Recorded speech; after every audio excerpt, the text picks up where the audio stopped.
దావీదు రాసిన ఈ 37వ కీర్తన ఒక వ్యక్తి భక్తిగా ఉండడాన్ని, ఆత్మీయ జీవితపు ఎదుగుదలను కోరుకునేవారు ఎలా ఉండాలో చాలా సుస్పష్టంగా దావీదు రాశారు. ఎందుకంటే తను దినదినము దేవునికి దగ్గర అవ్వాలి అని ఒక గొప్ప తాపత్రయం. ఈరోజు ఈ వాక్యాన్ని వింటున్న మీ అందరికీ దేవుని పట్ల ఉన్న తాపత్రయాన్ని బట్టి, ఉన్న ఆసక్తిని బట్టి ఈ కాన్ఫరెన్స్ లో ఉండగలుగుతున్నారు. అయితే ఆసక్తి లేకపోతే ఈ పని చేయలేం. అలాగే ఎవరైతే దేవునిలో ఎదగాలని, దేవునిలో బ్రతకాలని తపన ఆతృత కలిగి ఉంటారో వారు ఎలాగ బ్రతకాలో అనుభవించి బ్రతికి రాస్తున్నాడు కీర్తనకారుడైన దావీదు. అయితే ఒక జీవితం ఎలా ఉంటుంది అంటే, చెడ్డవారిని చూసి ఎప్పుడు కూడా హృదయంలో వ్యసన పడకూడదు అని చెప్తున్నాడు. ఒక ఆధ్యాత్మికంగా ఎదిగిన వ్యక్తి తన జీవితం దేవుని చేతుల్లో పెట్టగలిగితే అతను ఎప్పుడు కూడా దుర్మార్గులను చూసి కంగారు పడకూడదు. చాలాసార్లు చెడ్డవారిని చూసి కంగారు పడిపోతాడు. ఇతను నాకేం కీడు చేస్తాడో, ఈ మనిషి నాకేమి నష్టం కలుగు చేస్తారో అని వాళ్ళని చూసి కంగారు పడిపోతారు. చాలా భయం ఉంది. ఈ మాట నేను చెప్తున్నాను, చాలా మందికి ఇవి భయం ఉంది. ఈ పార్టీ వాళ్ళు నన్నేం చేస్తారో రేపు గెలిస్తే అనే కంగారు చాలా మందికి ఉంది. లేకపోతే ఓడిపోతే నన్నేం చేస్తారో అనే కంగారు ఉంది. ప్రియ దేవుని జనాంగమా, నువ్వు దేవుని నమ్మున్నావు, ఎవరో నిన్నేదో చేస్తారని కంగారు ఎందుకు? చెడ్డవారు వారిని చూసి నువ్వు కంగారు పడనవసరం పని లేదు. కొన్నిసార్లు మా బంధువులు చెప్పినట్లు నేను చేయకపోతే వాళ్ళు రేపు పొద్దున్నుంచి మా కార్యక్రమాలకి రారేమో, మా కుటుంబాన్ని పట్టించుకోరేమో, లేకపోతే వారు మమ్మల్ని దూరం పెడతారేమో అని కంగారు ఉంటుంది. నువ్వు దైవికమైన భక్తిని, నీతిని, పరిశుద్ధతను అనుసరించి వెళుతున్నప్పుడు ఎవరిని చూసి కంగారు పడొద్దు.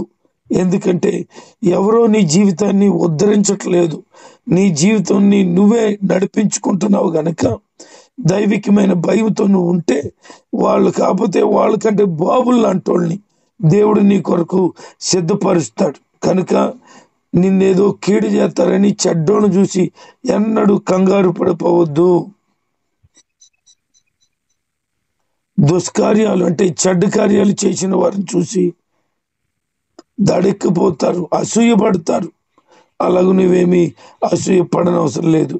ఎందుకంటే వారు త్వరగా ఎండిపోయే గడ్డిలాగున్నారు. వారు ఎలాగున్నారంటే పచ్చని కూర కోస్తే ఎలాగ వాడిపోతుందో అలాగ వాడిపోయేవారుగా ఉన్నారు. దేవుడి మీద నమ్మకం ఉంచు, ఆయన నీకు మేలు చేస్తాడు. సత్యం అనుసరించి బ్రతుకు, ఎవరు నిన్నేమీ చేయలేరు. నీలో యథార్థత ఉన్నప్పుడు, దేవుని మీద నమ్మకం ఉంచినప్పుడు ఎప్పుడు నీవు సిగ్గుపడే పరిస్థితి రానే రాదు.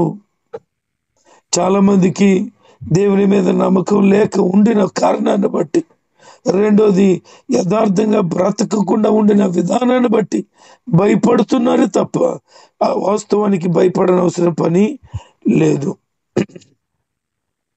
ఇంకా ఇలా అంటున్నాడు ఆయన, దేవుని బట్టి సంతోషించే వ్యక్తిగా ఉంటే నీ హృదయంలో నా కోరికలన్నిటినట దేవుడు తప్పక నెరవేరుస్తాడు. నీ హృదయాభిలాష ఏదైతే ఉందో అది దేవుని బట్టి నెరవేర్చబడుతుంది. అందుకే మనుషుల్ని బట్టి కాదు నువ్వు సంతోషించవలసింది, దేవుణ్ణి బట్టి సంతోషించు. ఆయన నమ్ముకో, నీ కార్యాన్ని ఆయన జరిగిస్తాడు అంటున్నాడు. దేవుని నమ్ముకున్నాడండి దావీదు. నమ్ముకోవడం అంటే యేసు ప్రభు దేవుడని నమ్ముకోవడం కాదు. ఎలాంటి పరిస్థితుల్లోనైనా నీ జీవితాన్ని ఆయన దీవెనకరంగా మారుస్తాడు అనే పరిపూర్ణమైన నమ్మకము దేవుని మీద ఉంచాలి. అనుకూలంగా ఉన్నప్పుడు నమ్మడం కాదు, ప్రతికూలంగా ఉన్నప్పుడు కూడా నమ్మాలి. అబ్రహాము తన భార్య 90 సంవత్సరాల వయసు, అబ్రహాం గారికి 100 సంవత్సరాల వయసు వచ్చింది. ప్రభు మాట్లాడిన మాటను విశ్వాసంతో అంగీకరించాడు. ఎప్పుడు మృతతుల్యమైన శరీరమైనను, సారా గర్భం ఉడికిపోయినను దేవుని మీద అతను అపారమైన నమ్మకాన్ని కలిగి ఉన్నాడు. అతను కలిగిన నమ్మకమే 100 సంవత్సరాల వయసులో అద్భుతమైన వారసుడు పొందుకోవటానికి కారణమైంది. ప్రభు ఇలా సెలవిస్తారు, అబ్రహాము దేవుని నమ్మెను, అది అతనికి నీతిగా ఎంచబడెను. మరి దేవుని నమ్ముతున్నావా?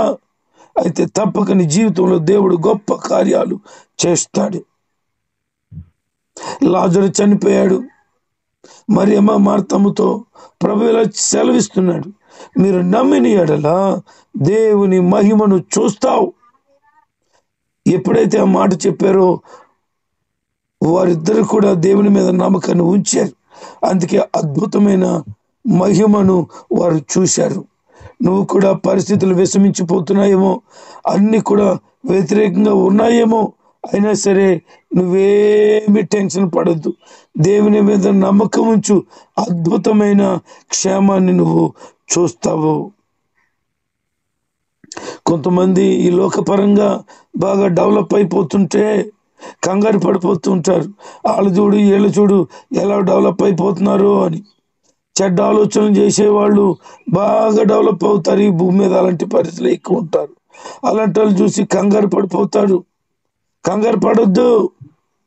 వాళ్ళట పడిపోవటానికి కొంచెమే ఉంది అంటాడు. అంటే వారు పడిపోవడానికి కొంచెమే పరిస్థితులు ఉంటే నువ్వు ఎలాగున్నావు? కంగారు పడిపోతావు ఎందుకు? వాళ్ళని చూస్తే నీకెందుకు కంగారు? నీ జీవితాన్ని మార్చి ఆశ్చర్యంగా తీర్చిదిద్ది ఇతరులకు దీవెనకరంగా చేసే దేవుడు నువ్వు కలిగిన దేవుడు, నువ్వు నమ్మిన దేవుడు.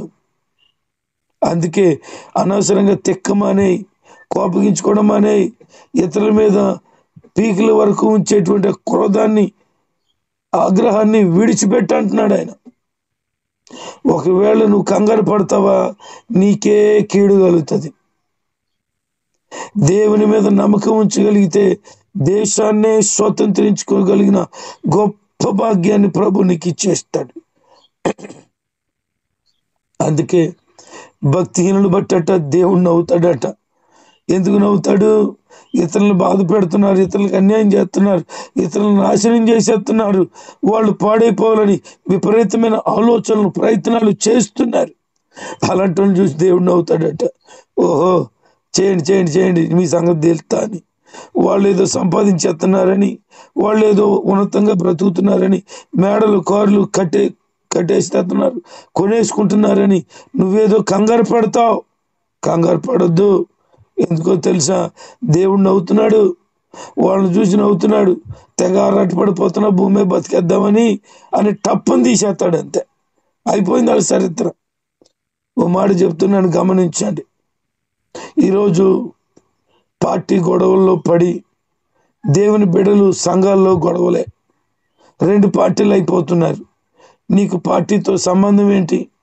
ఎవరు ఏ పార్టీ అయితే నీకెందుకు? నువ్వు ఏసై పార్టీలో ఉన్నావా లేవా? ఈ లోకంలో ఉన్నావు. ఏదో పార్టీకి నువ్వు మొగ్గు చూపుతావు, ఇష్టపడతావు, నీ ఇష్టం అది. దాన్ని ఎవరు కాదనరు. కానీ సంఘంలో పార్టీలు అనేటువంటి ప్రస్తావన తేకూడదు. వాళ్ళతో వీళ్ళతో మాట్లాడమేమో, ఎందుకంటే మా పార్టీ కాదు అనేటువంటి పనికి మాలిన బుద్ధి నీకు ఉండకూడదు.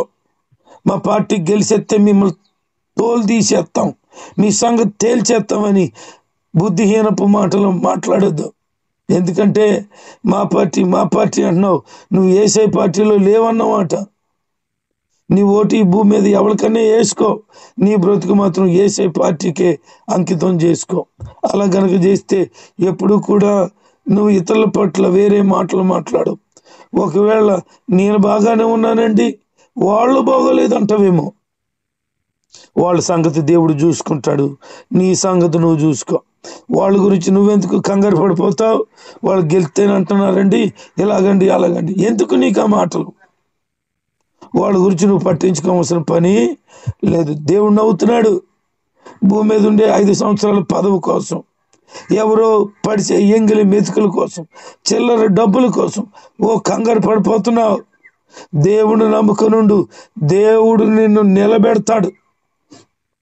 షడ్రక్ మేషక్ అబేద్నెగోలు ఏం చేశారు? చంపేస్తానంటే చంపేసుగా.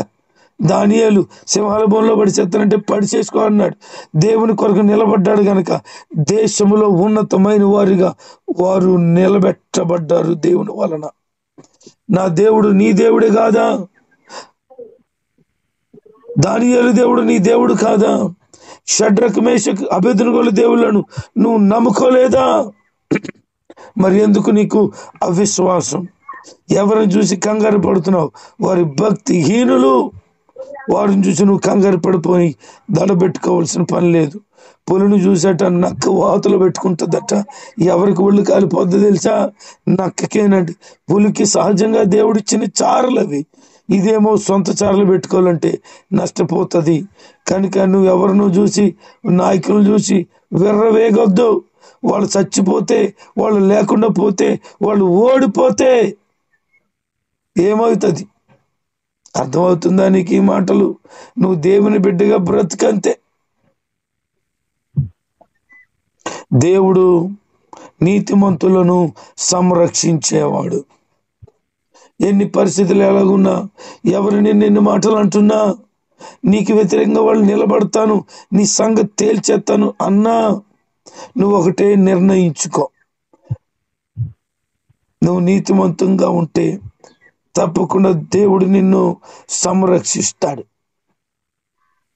మా నాన్నగారు నేను ఈ కొట్టాంకి సేవకు వచ్చినప్పుడు తొలి దినాల్లో ఇలా మాట్లాడేవారు. బాబు, నువ్వు ఆ ఊర్లో బతకలేవు, నిన్ను బతకనీరు. ఆ ఊర్లో భయంకరమైన ప్రజలు ఉన్నారు, నిన్ను ఏదో విధంగా దెబ్బ కొట్టాలని ప్రయత్నాలు చేస్తారు. వాళ్ళ మధ్యలో ఉండడం చాలా కష్టం. నాకు ఇలాంటి వాళ్ళు ఇబ్బంది పెట్టేశాడు. అందుకే నేను అక్కడ ఉండకుండా స్థలాలని అన్ని కూడా అమ్మి పాడేశాను. అక్కడ ఉండడం ఇష్టం లేక. కారణం ఏంటంటే ప్రజలు అలా ఉన్నారు అన్నారు. నేను ఎలాగన్నాను? నేను దేవుణ్ణి కలిగి ఉన్నాను అన్న. దేవుడు నాతో ఉన్నాడు. నన్ను ఎవరైనా టార్గెట్ పెడితే దేవుడు అని లేకుండా చేస్తాడు. నా జోలికి వస్తే వారు ఉండరు. ఇది తథ్యమే అని అంటే, బాబు నీ విశ్వాసం గొప్పది, జాగ్రత్త అని చెప్పారు ఆయన.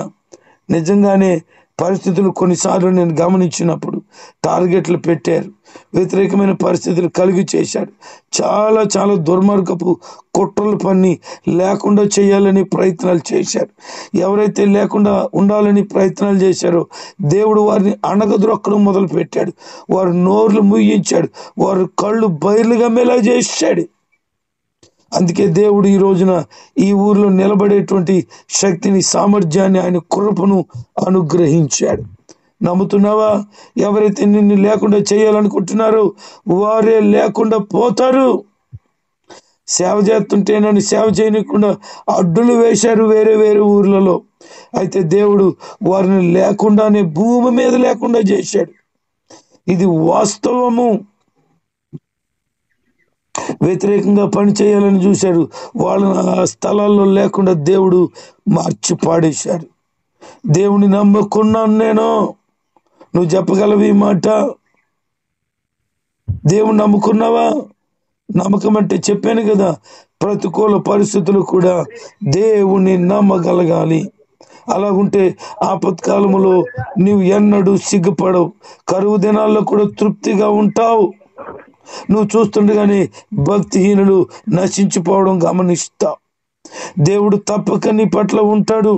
ఆయన నీతి న్యాయమును నీ పట్ల జరిగించువాడై ఉన్నాడు. నువ్వు నిజంగా నీతిమంతుడుగా ఉంటే ఏం చేస్తావు తెలుసా? ఇతరులకి అప్పు చేసావు కదా, అప్పు తీరుస్తావట. కొంతమంది అప్పులు ఎగ్గొట్టేస్తారండి. నువ్వెవడో తెలుసా? భక్తిహీనుడివి.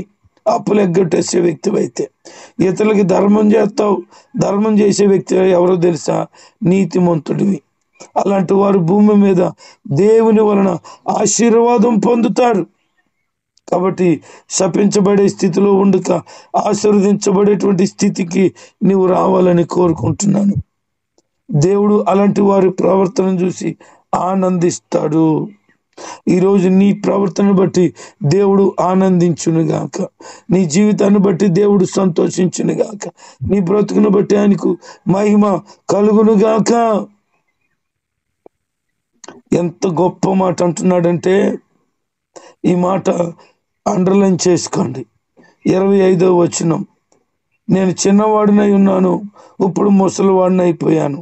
అయినను నీతిమంతులు విడువబడుట గాని వాని సంతానము భిక్షమెత్తుట గాని నేను చూసి ఉండలేదు. అద్భుతం, అద్భుతం, అద్భుతమైన మాట. దావీదు చిన్నప్పటి నుంచి వృద్ధాప్యానికి వచ్చాడట. అయితే ఆయన గమనించి చెబుతున్న మాట ఏమంటున్నాడంటే, నీతిమంతులను దేవుడు ఎన్నడూ విడిచిపెట్టలేదు. దేవునికి స్తోత్రం కలుగును గాక. నువ్వు నీతిమంతుడిగా నీతిమంతురాలుగా ఉంటే ఆయన నిన్ను విడిచిపెట్టడు. వారి సంతానం అడుక్కుండేలాగా చేయడు. మా నాన్నగారిని బట్టి మళ్ళా దేవుని స్తుతిస్తున్నాను. అమ్మగారిని బట్టి ప్రభుని గణపరుస్తున్నాను. వారు నీతిమంతులుగా బ్రతికారు. ఎన్నో కష్టాలు, నష్టాలు, బాధలు, వ్యాధులు, బలహీనతలు, ఇబ్బందులు, ఆటుపోట్లు, తిరుగుబాట్లు, గాయాలు, నష్టాలు చూసిన దేవుని కొరకు, నీతి కొరకు నిలబడి బ్రతికారు వాళ్ళు. అందుకే వారి సంతానమైన మమ్మలను దేవుడు విడిచిపెట్టలేదు. లేకుండా పోతామని, చాప్టర్ క్లోజ్ అయిపోయిందని, బ్రతుకు ముగించబడిందని ఎన్నో పిచ్చాపాటి మాటలు మాట్లాడారు మా గురించి. వారు నీతిమంతులై ఉన్నారు కనుక తల్లిదండ్రులు మమ్మలను దేవుడు విడిచిపెట్టలేదు. మా నీతిని బట్టి మా పిల్లలను విడిచిపెట్టడు. మీ తల్లిదండ్రుల నీతిని బట్టి దేవుడు నిన్ను విడిచిపెట్టలేదు కదండి. మీ నీతిని బట్టి మీ పిల్లల్ని దేవుడు విడిచిపెట్టడు. అందుకే నీతిమంతులుగా బ్రతకగలిగితే ఇతరులకు అప్పిచ్చే స్థితికి వెళతారు. వారి సంతానం వాళ్ళు ఆశీర్వదించబడతారట. కాబట్టి కీడు చేయడం మానే, ఇతరులకి మేలు చేయడం ప్రయత్నించే. కీడు చేయాలనే ఆలోచనలు మానేయి. కొంతమంది ఇలాగంటారు, మేము గెలని మీ సంగతి తేల్చేస్తా అంటారు. పళ్ళు మెత్త అంటాడు దేవుడు. తప్పు తప్పు తప్పు.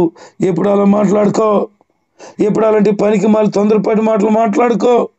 ఎందుకంటే మేము గెలిస్తే మిమ్మల్ని ఏదో చేస్తామని ఎప్పుడు అనుకో. కొంతమంది ఈ గొడవలు వింటున్నాను నేను. అలాంటి మాటలు మాట్లాడుకో. ఎందుకంటే వాళ్ళు మేము గెలిస్తే ఇలాగ అంటున్నారు కదా అని వాళ్ళు అంటే అనుకొని అండి. నీకెందుకు? నువ్వెందుకు అలాగ తొందరపాటు మాటలు మాట్లాడుతావు? నువ్వెప్పుడు ఆ మాటలు మాట్లాడు. దేవుడు చూసుకుంటాడు. దేవుడు చూసుకుంటాడని దేవునికి అప్పగించు. నీవే గెలుస్తావు. నీకే సంతోషాన్ని దేవుడు ఇస్తాడు. ఎవరైతే అలాంటి తిరుగుబాటు మాటలు మాట్లాడారో వారు అణిచివేయబడతారు. భక్తిహీనులు నిర్మూలమైపోవడం నువ్వు చూస్తావు.